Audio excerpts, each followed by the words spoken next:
the last thing that we did was this slide toggle effect, which is nice and fun, but let's just extend that a little bit further, because you might have noticed that this always says more details even when it's hidden, and perhaps we'd want to change that to hide details at this point, and I want to change that little arrow effect as well. And this just gives me an excuse to revisit callbacks, which I didn't use. I kind of was tempted to use them and then introduced the concept of toggle. So a callback, to recap, is a method that can be placed in here, a function that gets called once it's finished the process. So let's change this back up to a second, make it a little bit faster. And in here I'll put in a console. So I'll just put in finished.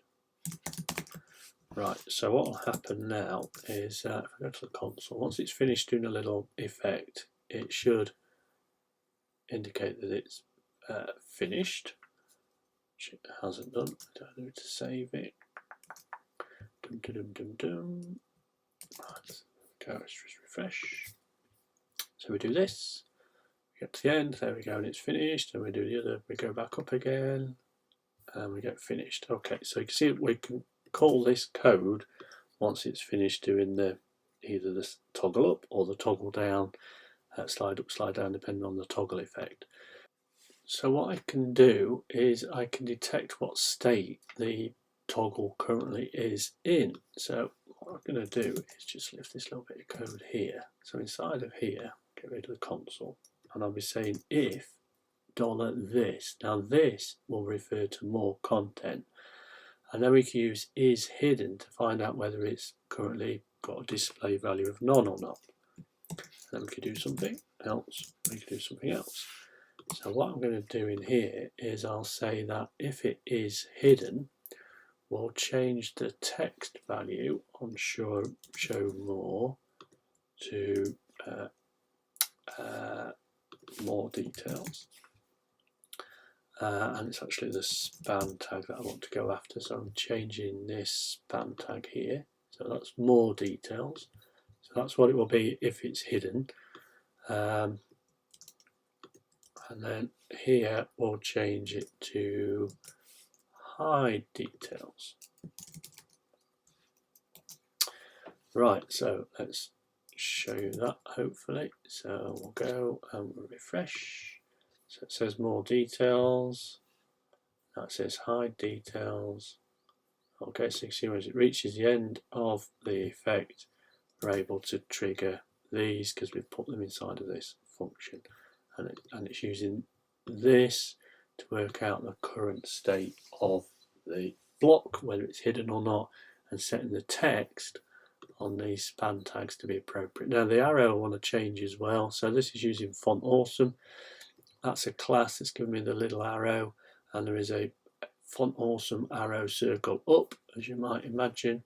So what I could do in here is I could target that, so I could say in show more, give me the I tag, and then add the class of, so if it's going to go to more details, let's get this right way round, pick that one up.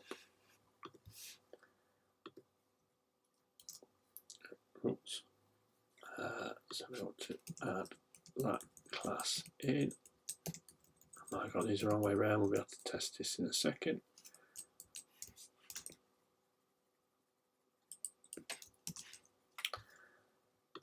Oh, and then I want to remove a class as well, so let's do that first, so we'll chain that. So I might have got these the wrong way around, but let's see, we'll change that to up. So we'll remove that class and add that class. So let me do the opposite down here. So I might have got these the wrong way around, we can easily switch it. So let's make that down, up. Right, let's give that a whirl. Let's go back to here, refresh. So we reveal it.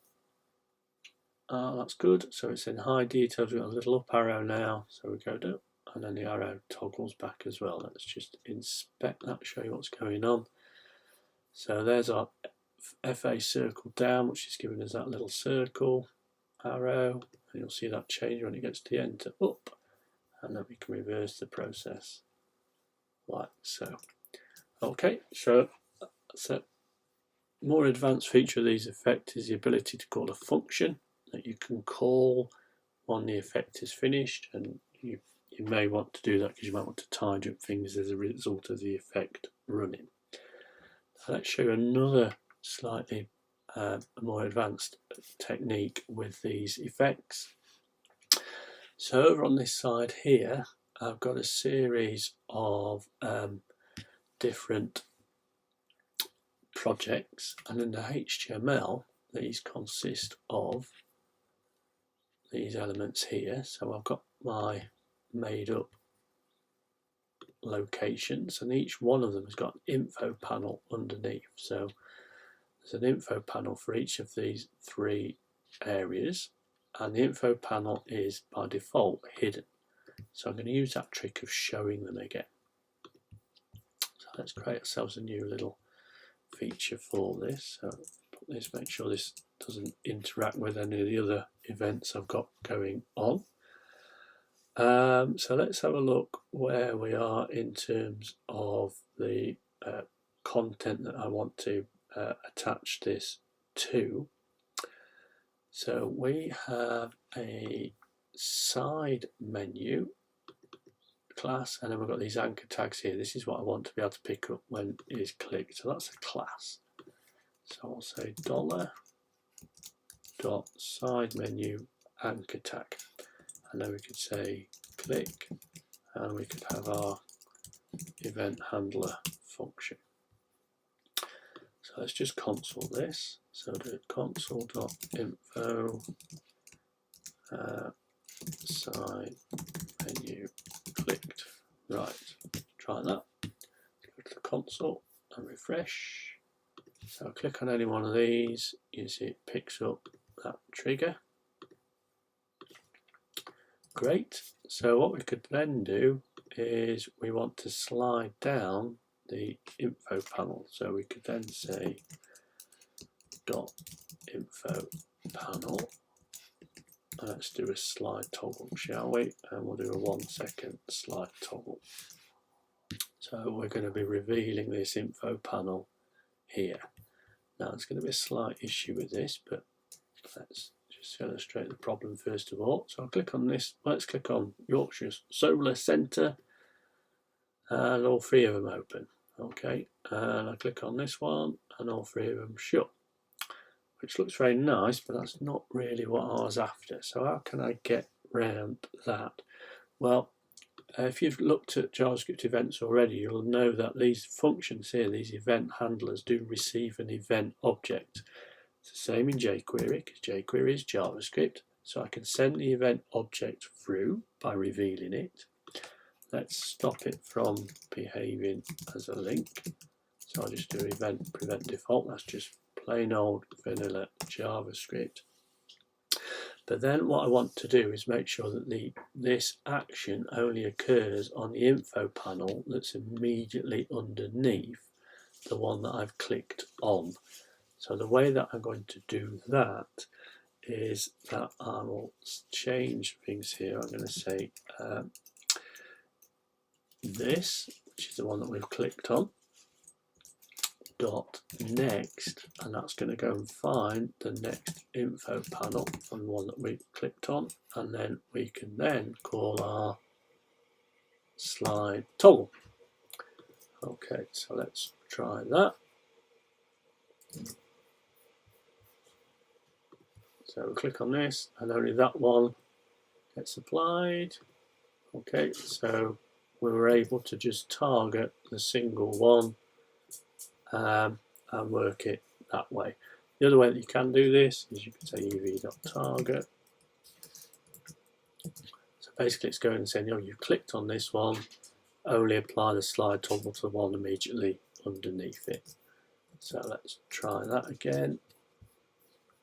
Refresh, it should work just exactly the same. There we go, so I've got a nice little slide toggle effect, only applied. So it's doing it for all three of those, and it's doing it with just that bit of code. How neat is that?